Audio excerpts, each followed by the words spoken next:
So in muscles of thorax, what are the main classifications? What are the two major muscles that you have to remember?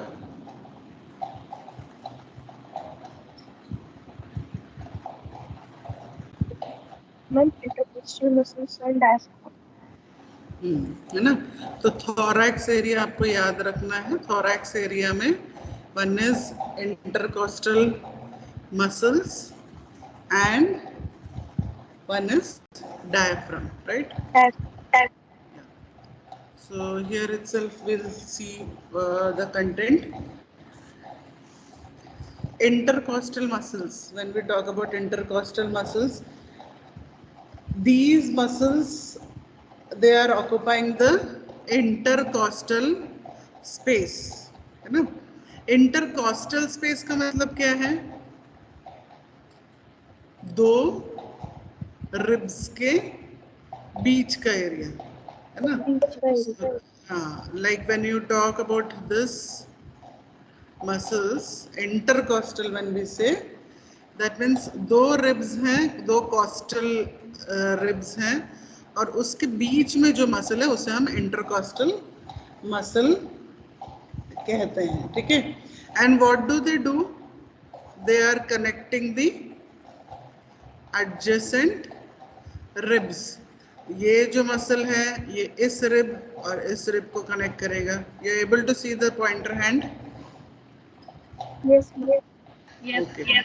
So you have to remember, first when you describe about intercostal muscle, you will say what it is. These are muscles that occupy the intercostal space.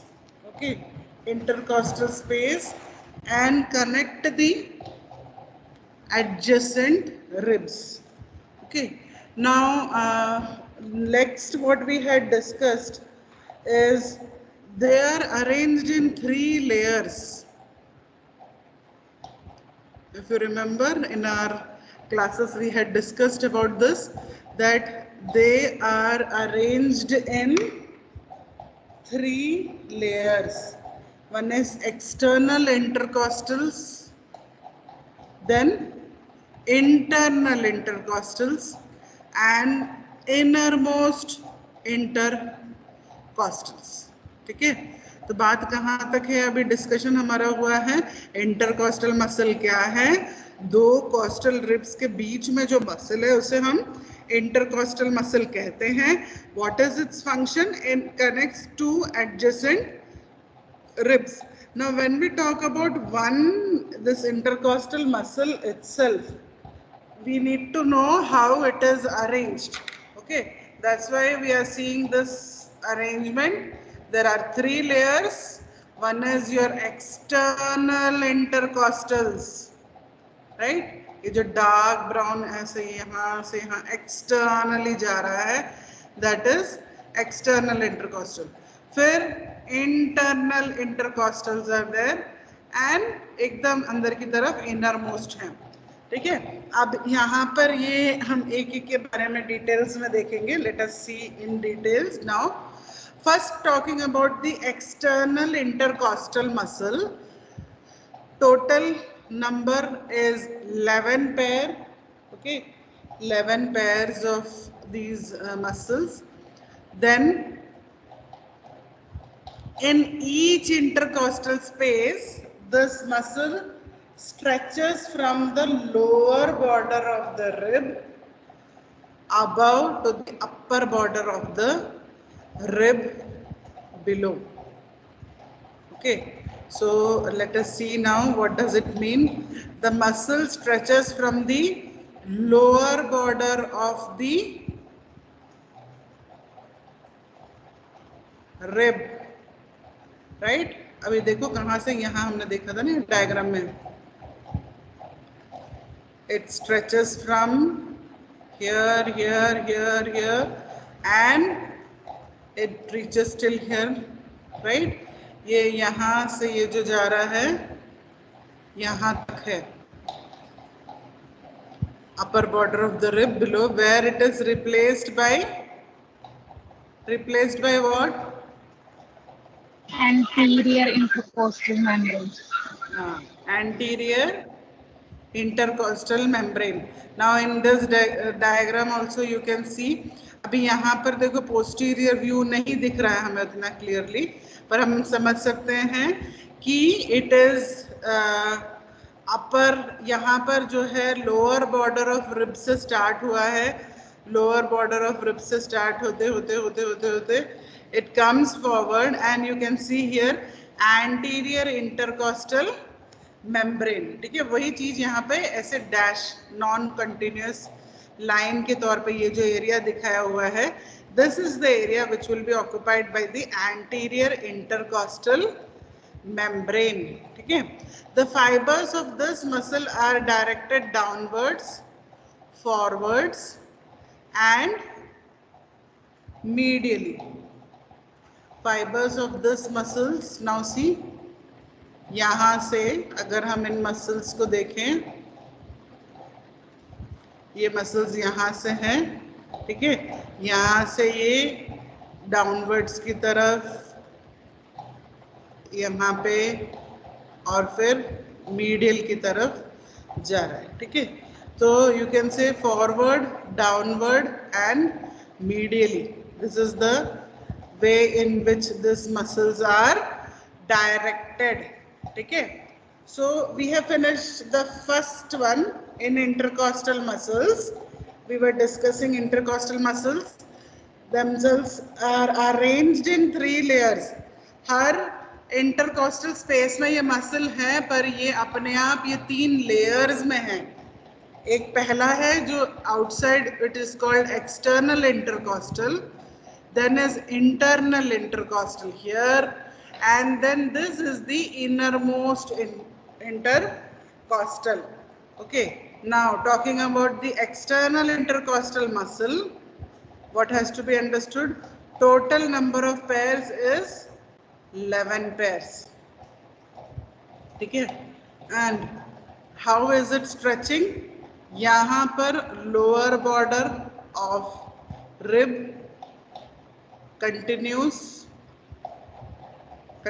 till here, and from here what is the thing that comes here, students? Anterior intercostal.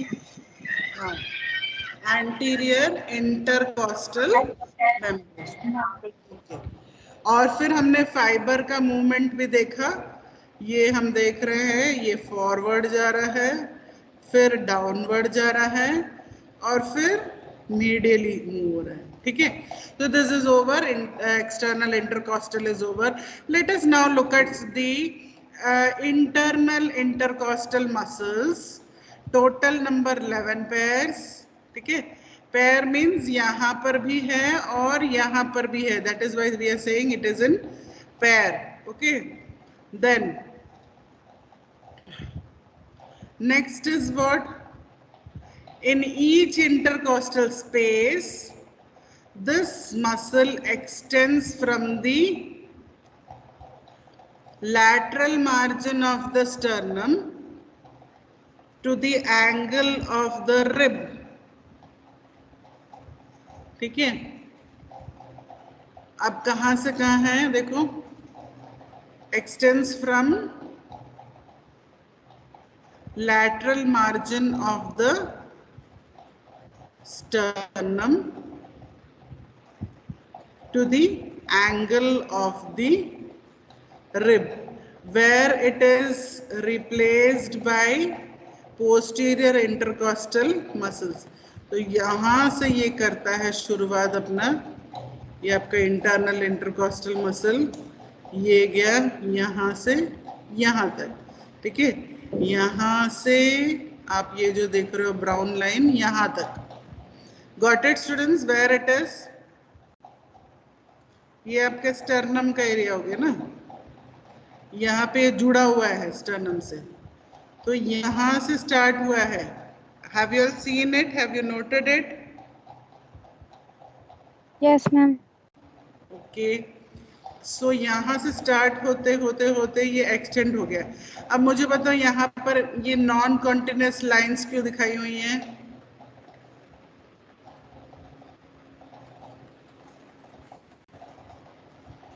Non continuous lines क्यों हैं? ये देखो ये ऐसे continuous जा रहा है and then dash dash dash dash dash दिखाया हुआ है यहाँ तक।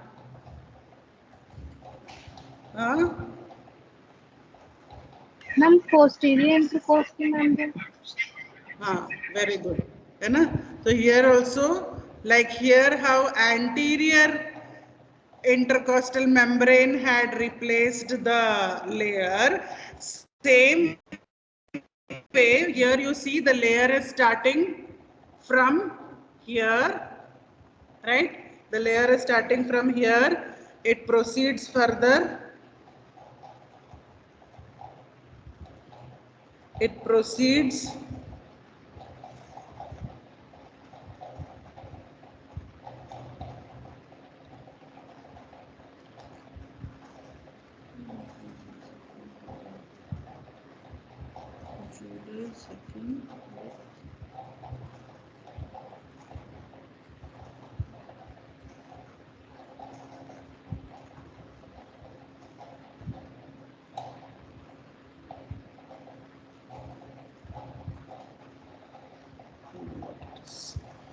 okay.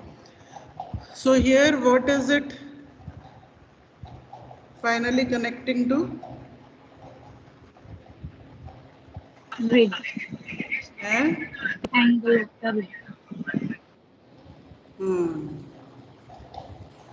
posterior, बोलो ये क्या है? Intercostal membrane.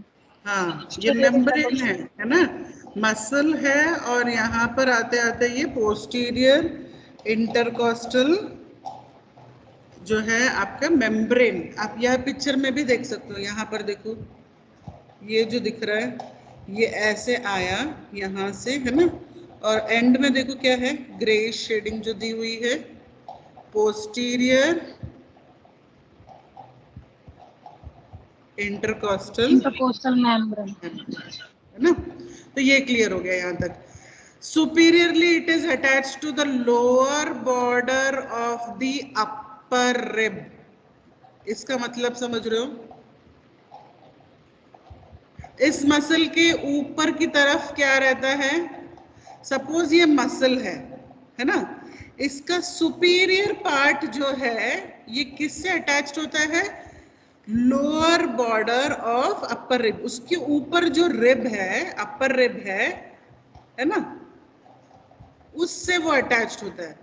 तो फिर इस पर्टिकुलर मसल इंफीरियरली ये किससे अटैच्ड होता है, Upper border of the rib below. हाँ, upper border of the rib below, है ना। देखो बात सिंपल सी है, ये एक इंटरकॉस्टल, ये एक कॉस्टल रिब है, ये एक कॉस्टल रिब है। अब अगर मैं कहूं कि ये जो मसल है, ये muscle, you all have to tell me now, inferiorly what is it connected to, inferiorly what is it connected to, Upper border of the ribs. Below, है ना। ये जो है रिब बिलो, उसके ऊपर की जो सतह है उसके साथ ये मसल अटैच्ड है। और सुपीरियरली अगर देखें तो ये जो रिब है उसके लोअर बॉर्डर के साथ अटैच्ड है। इस तरीके से ये पूरी तरह से फिट है ना। तो ये हो गया internal intercostal muscles. After that we had studied innermost intercostal muscles, right? After that we had studied innermost intercostal muscles. Also, what is the other name for it? Intercostalis Intercostalis intimus, right? ये भी the number is variable and usually there are 11 pairs. Now let us see in a detailed one where it is, है ना। This muscle lies deep into the internal this thing, ये internal intercostal है, और ये जो है ये inner most है। ये जो आप देख रहे हो ये इनर मोस्ट है, ठीक है। What else? these two muscles are separated by intercostal nerves and vessels. Okay, so again going back to the picture, इन दोनों मसल्स के बीच में, इन दोनों मसल्स के बीच में, मसल के जो लेयर्स हैं, इसके बीच में क्या है? What? Intercostal nerve and vessels. All the blood cells, intercostal nerves, all that is there. Okay, now next thing to remember, we'll just keep this diagram here and then concentrate on it. Next point that you should remember, that it occupies the middle 2/4 of each intercostal space. Middle 2/4 ये area, ठीक है, इसलिए middle कहा हुआ है, middle. और अगर 4 में डिवाइड करें तो 2/4, 2/4 जो है उतना एरिया ये ऑक्युपाई करता है। Direction of fibres is same as that of internal intercostal muscles. Okay, so this is about your innermost intercostal muscles. We have seen it. Now, why are we discussing all this, students? We need to know the action. When we talk about muscles of the thorax, we know that thorax is an important area for our body, because all the main vital organs like heart, lungs, ये सब इस जगह पे सुरक्षित है ना? तो वहाँ के मसल्स का फंक्शन क्या है? What is the function of those muscles? The intercostal muscles are elevators of ribs and help in respiration. ठीक है? They are elevators of rib and they help in respiration. Elevators of rib आपको याद है, हमने bucket, pulley, वो सब diagrams discuss किए थे, right?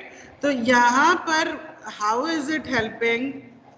When you have to have this rib cage expanded, इसको मूव होना पड़ता है ना, when it moves because of the muscles it is able to move, है ना? So this action has to be remembered. Intercostal muscles are elevators of ribs, and what do they help in? Respiration. जब आप सांस लेते हो, अगर आपके ribs move नहीं होंगे ब्रीदिंग, इंस्पिरेशन एंड एक्सपिरेशन के हिसाब से, तो रेस्पिरेशन प्रोसेस ही नहीं हो पाएगा. That is why these muscles are very important. ठीक है, next, the external intercostal muscle is involved in inspiration.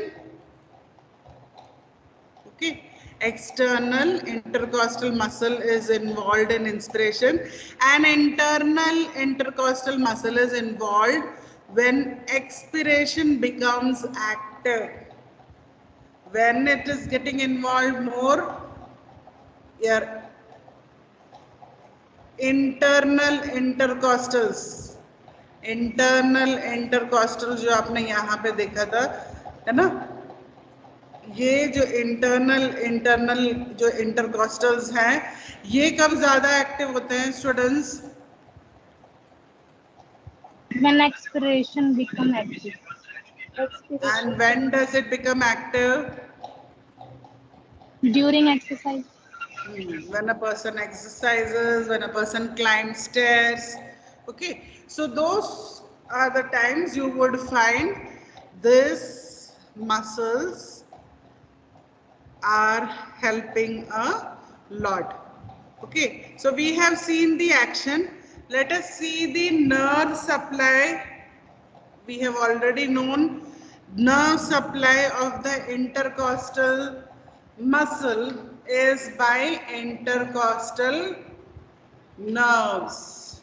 Okay, intercostal muscles are supplied by intercostal nerves. Now let us see this diagram. How is it being supplied. ये external intercostal area है, ये internal intercostal area है,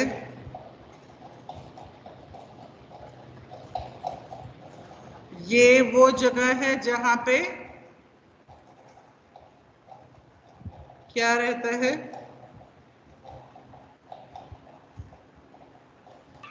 vessels and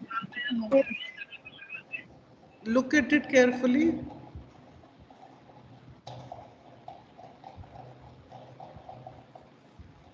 Look at the labeling also, it's very easy. This is the place. and veins, artery, nerve. The ribs are attached, है ना? The ribs are attached like this. Okay. Then innermost intercostals you can see here, and as we discussed, इसके बीच के part में क्या रहता है? There, vessels and nerves. No, we had discussed this. There are nerves. Nerves को yellow से दिखाया गया है, रेड आर्टरी दिखाया गया और वेन से ब्लू कलर से ये वेन दिखाया गया। तो आपको ये बात समझ में आ गई है जब हम कह रहे हैं ये जो एरियाज है ये एक तरह से हम बोल सकते हैं क्रॉस सेक्शन किया हुआ है थोरैक्स का। थोरैक्स को क्रॉस सेक्शन जब करके देखा है तो ये इस तरीके से इसके अंदर ब्लड सप्लाई बनी हुई है, ठीक है। और इसके अलावा और क्या हमें जानना है, देखो इनर मोस्ट इंटरकॉस्टल मसल्स का जो एरिया है वो भी हमें दिख गया है ना, रिब हमको दिख गया। और फिर ये what is it, Costal pleura. Costal pleura. Okay, so students, we have finished with one topic, that is muscles of the thorax. In that we have discussed about intercostal muscles. We'll quickly review it and then we will go further. So please be ready to answer. I'll be asking questions.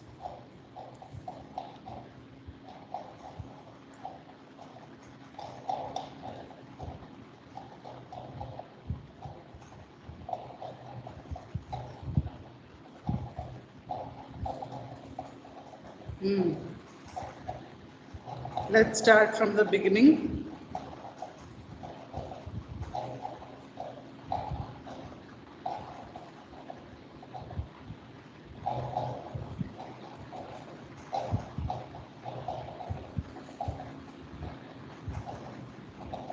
Okay.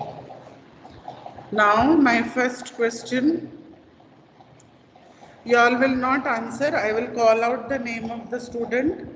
That student will answer. Is it clear? Yes, ma'am. Yes, ma'am. Yes, ma'am. So, let us start with Apurva Yadav. Yes, ma'am. Apurva, question is, what are the muscles of the thorax? Ma'am, four muscles: intercostal muscle, diaphragm, internal intercostal, innermost intercostal. Major ones are the intercostal muscles and diaphragm. फिर जब आप intercostal muscle को describe कर रहे हो, you can go into detail of describing the intercostal muscles. So intercostal muscles में till now we have studied only the various layers and the structure of it. So let's review that part also. The question is for Madhu. Yes, ma'am.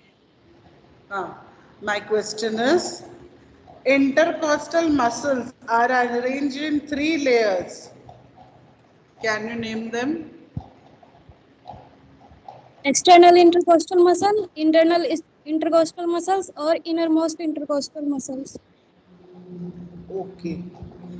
Out of that, further, next person. internal, or you can first say about this only, intercostal muscles. Mahi Arora.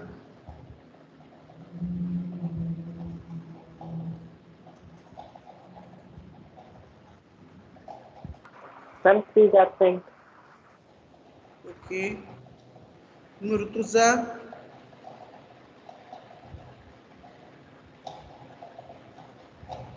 Murtuza also absent.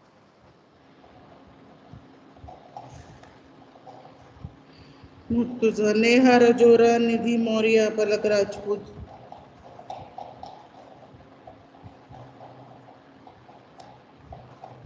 Neha and Nidhi is present, ma'am. Neha, help me out with this answer. We have to describe intercostal muscles in detail. What are the points that should be included?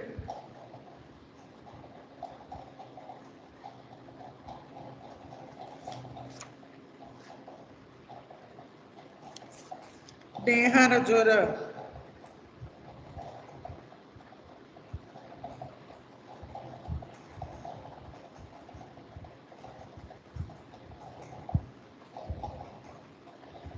Nidhi Moria.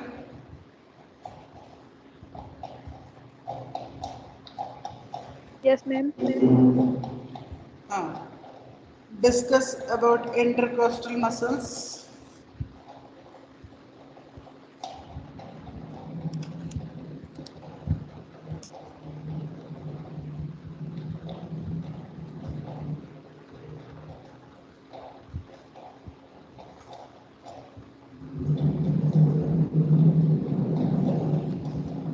Intercostal muscles are divided into?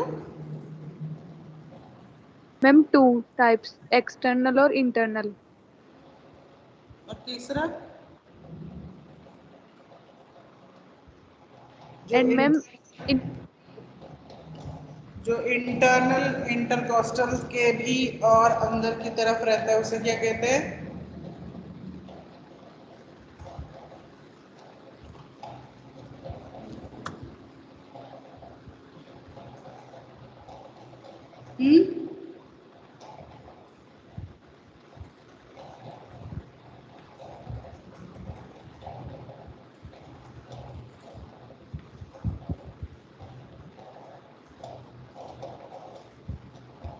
ma'am, please repeat the question.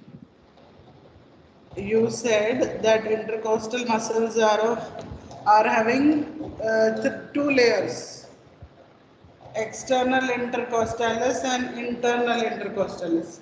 Is that the only one? Nothing beyond that?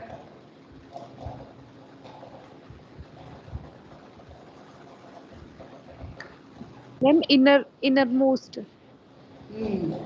Very good. Innermost intercostal muscles are also present, right? Then we saw the description. Description में हमने क्या देखा? External intercostal की सबसे पहले बात की, यानी ये जो मसल लेयर है, इंटरकॉस्टल मसल्स है, ये 3 लेयर में बनी रहती है. हम अभी बाहर के इस लेयर की बात कर रहे हैं, है ना? Total number 11 pairs, and each intercostal space, what happens? Muscles stretch from lower border of the rib about the upper border of the rib below, where it is replaced by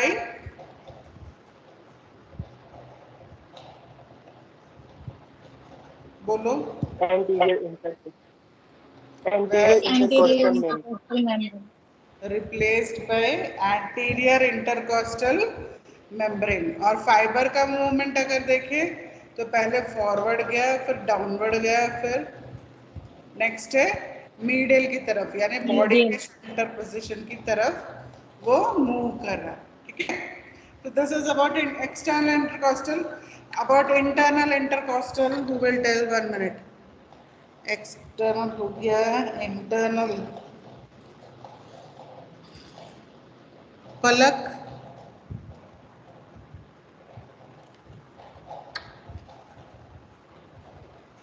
Ma'am, she is absent. Palak is absent. Pranam Chaudhary, Pooja Yadav, Priya. Ma'am, they are present.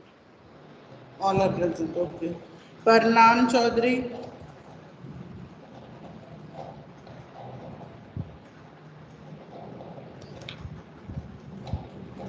Yes, ma'am.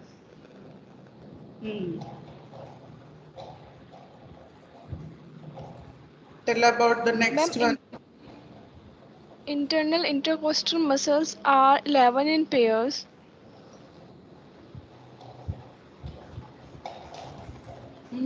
आगे. कहाँ से Ma'am, कहाँ each तक mus- extend करते हैं? Each muscles extend from the lateral margin of the sternum to the angle of the rib. यहाँ से start होके ये रिब का ये जो एंगल बनता है वहां तक वो स्ट्रेच होता है. और फिर posteriorly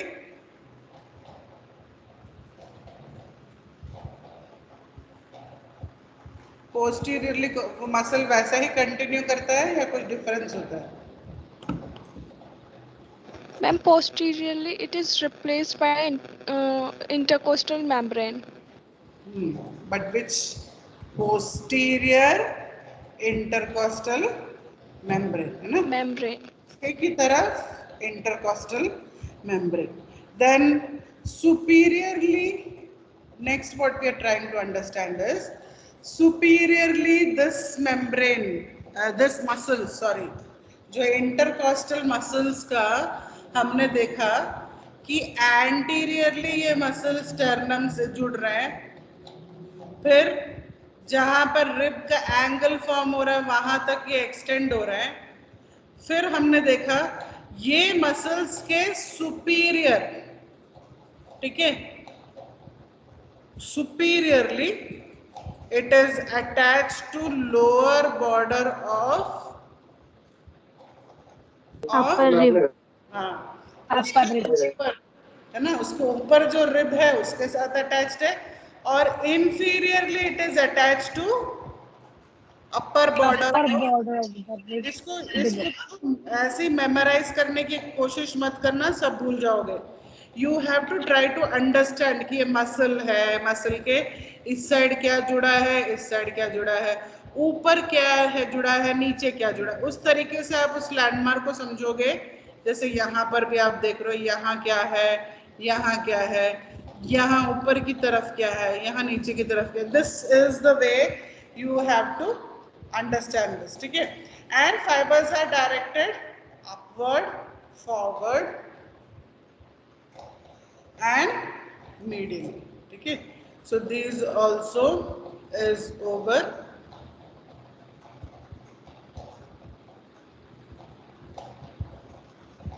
Next, innermost intercostal muscles also we saw. इन दोनों के बीच में क्या है हमने देखा. अगर इस डायग्राम में उस चीज को समझे तो ये इंटरनल इंटरकॉस्टल है मसल और ये है इनर मोस्ट. इन दोनों के बीच में क्या है? Nerve and vessels. हाँ, nerves and vessels, right? Okay, so this is also there. But why are we studying all this? It is because we need to know the action. What is the action of the intercostal muscles?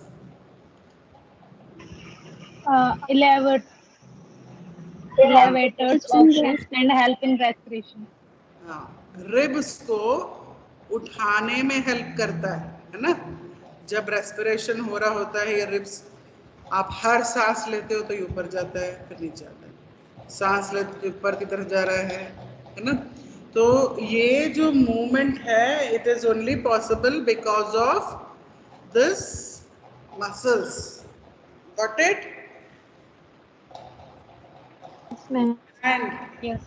जब बहुत ज्यादा exercise होता है तो कौन सा muscle involve हो जाता है?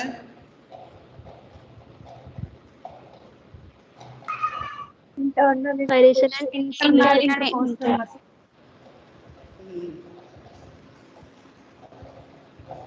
Internal intercostal. फिर नर्व सप्लाई हमने देखा कि पूरा यहाँ का जो नर्व सप्लाई है वो it is been taken care by intercostal nerves. ठीक है, now I close this particular page, I'll open the next page.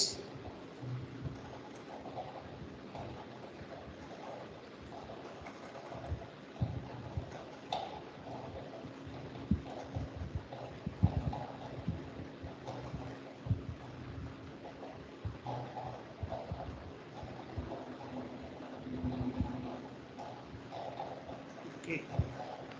So the next muscle of the thorax. What is the next muscle of the thorax? Diaphragm. Diaphragm. Right? So now we are going to describe in detail.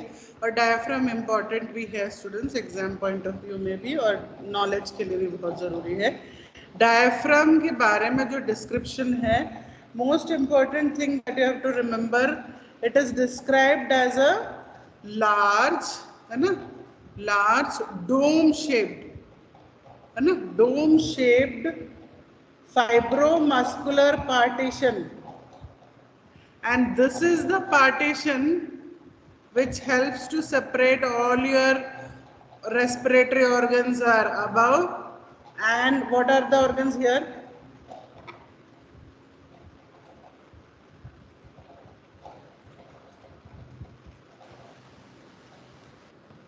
है ना, ये diaphragm है।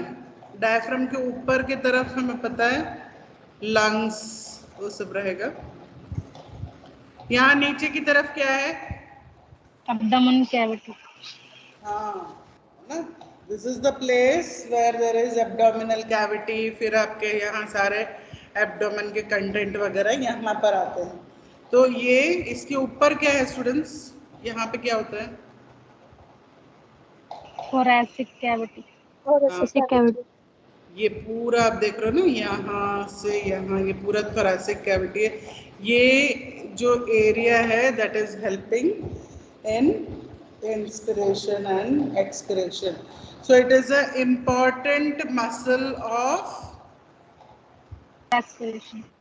respiration. Okay, now remember, when it contracts, it increases the vertical extent of the thoracic cavity. ठीक है,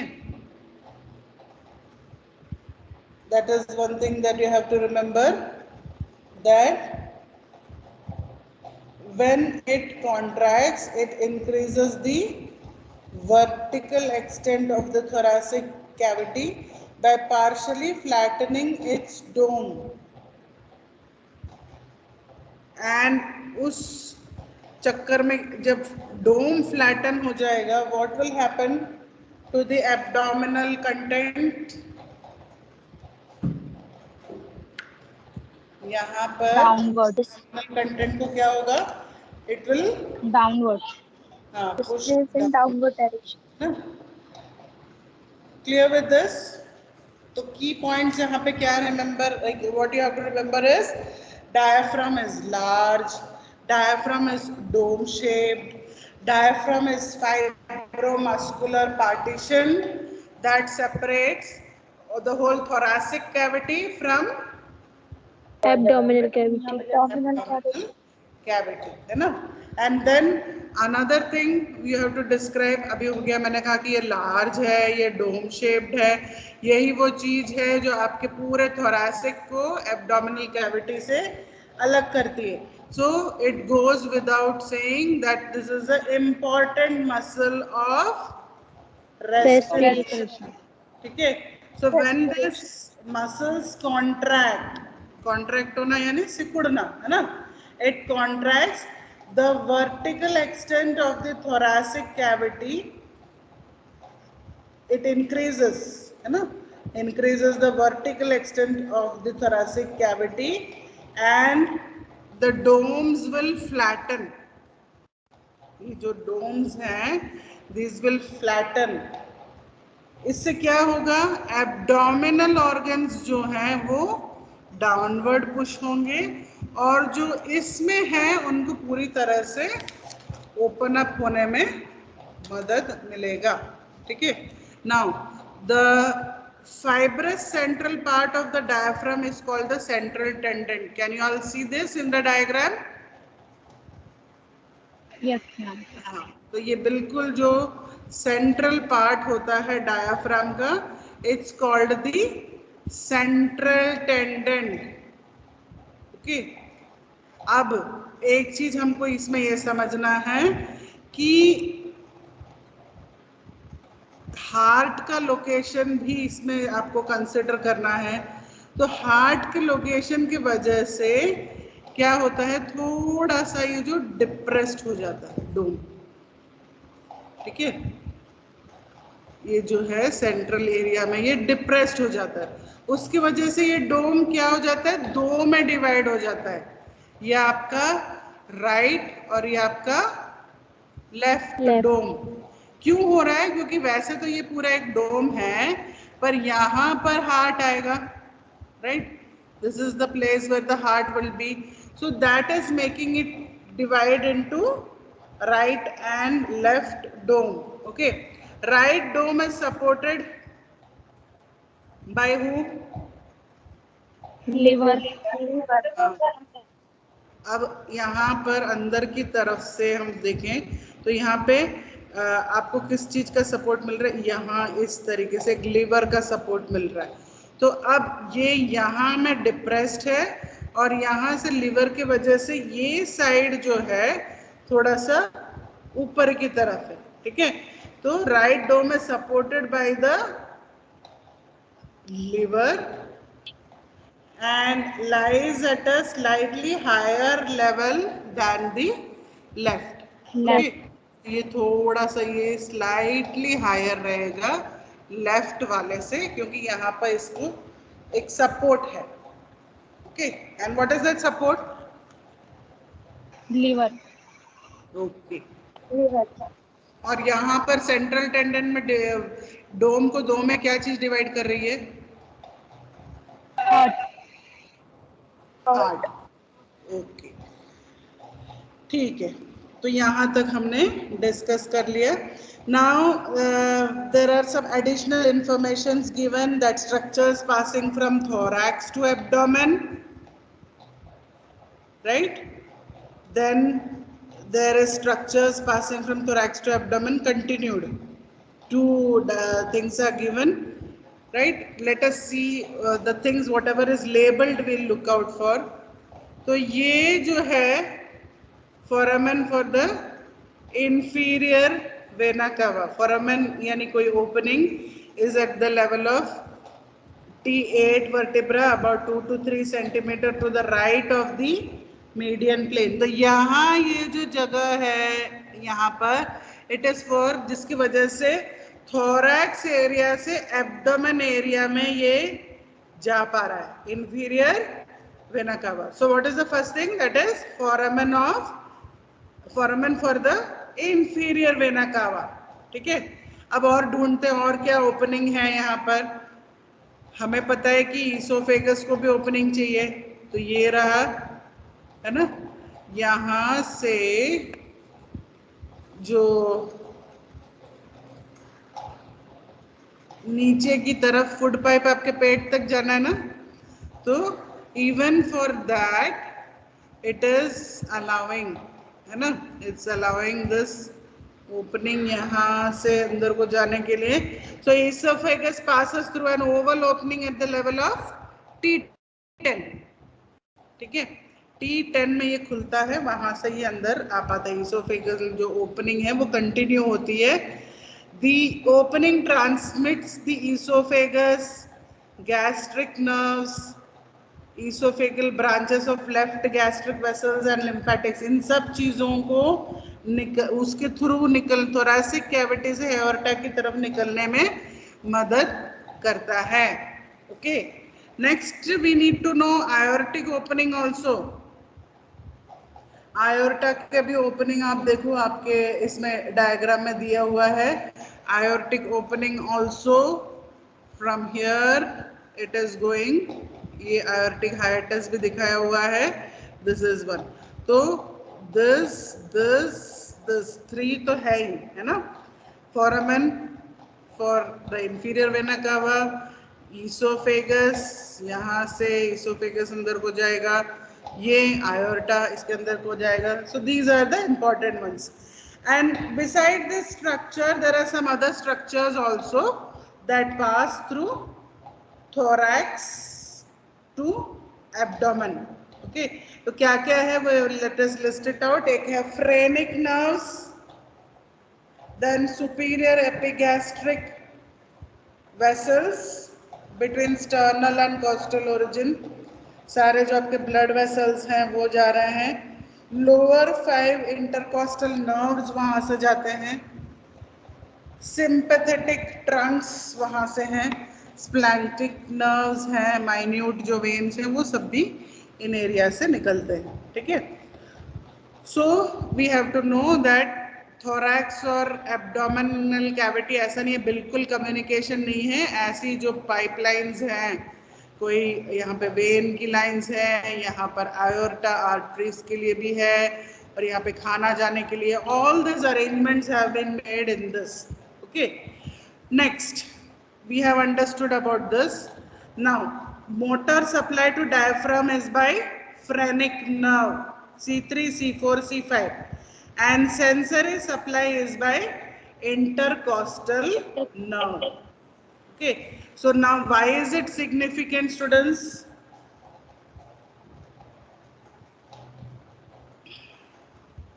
C3, C4, C5 से phrenic nerves आता है, right? तो क्या हो सकता है, बड़ी बिल्डिंग का काम करते हैं, बैम्बू वगैरह बांधकर, हेलमेट और वो सब जो बेल्ट है वो लगाए बिना कभी कभी पेंटिंग करते हैं. We get casualty patients like this. They fall down and they get a severe neck fracture. Sometimes we get attempt to suicide वाले cases, है ना. So इन सब में common चीज क्या है? What is the common thing that you see?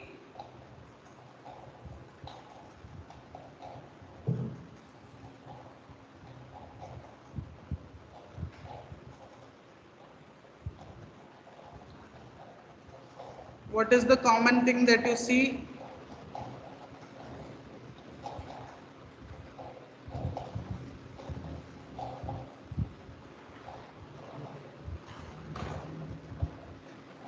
बताओ.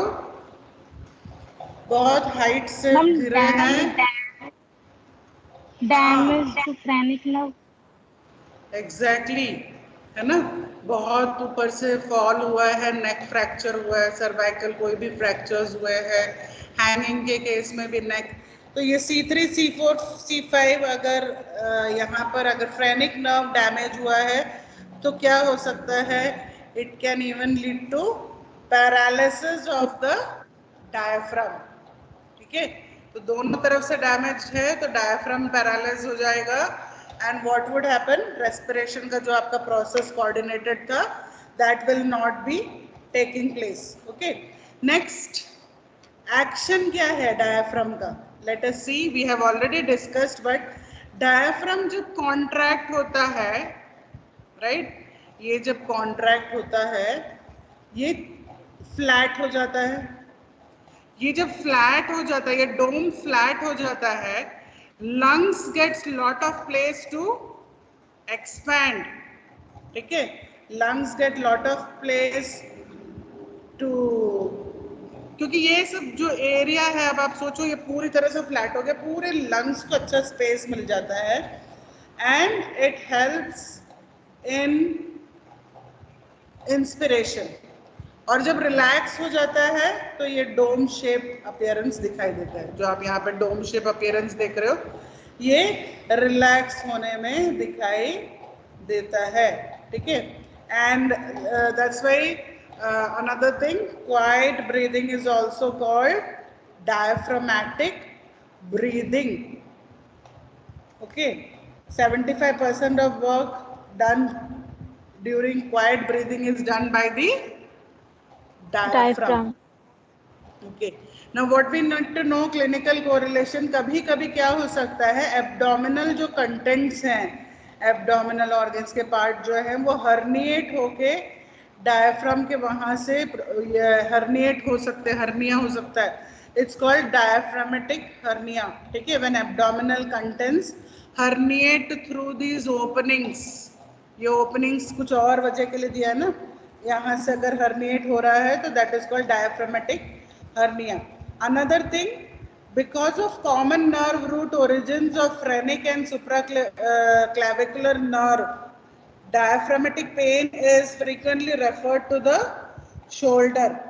अब समझ रहे हो इस बात को? यहाँ पे आपके जो नर्व्स हैं, एक आपका फ्रेनिक नर्व है जो इसको सप्लाई कर रहा है. ठीक है. उस फ्रेनिक नर्व का ओरिजिन और सुप्राक्लेविकुलर जो नर्व्स हैं उनके ओरिजिन कॉमन है.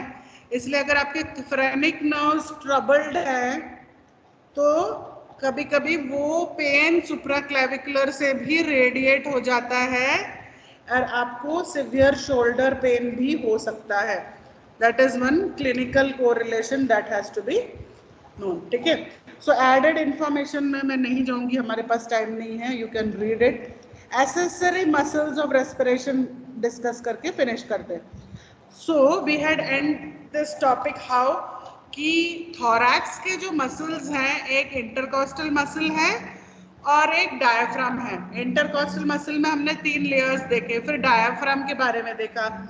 Next is accessory muscles of diaphragm. What has to be understood that apart from all these intercostal muscles and diaphragm, when extra respiratory effort is required, there are some other muscles that are helping. एक हमने जो पिछले बार नेक का muscle सीखा था, स्टर्नोक्लीडोमास्टॉइड muscle, फिर scalene muscles हैं. ये सारे मसल्स भी आपके इंटरकॉस्टल मसल्स के साथ मिलकर रेस्पिरेशन में हेल्प करते हैं. That is why they are called accessory muscles. Clear with this point?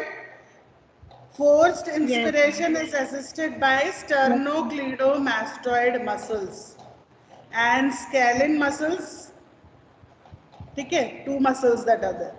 Then forced expiration is assisted by activity of intercostal muscles and abdominal muscles. You remember abdominal muscles के बारे में भी हमने पढ़ा था कि बहुत ज़्यादा push करते हैं तो it will force the lungs to push out the air.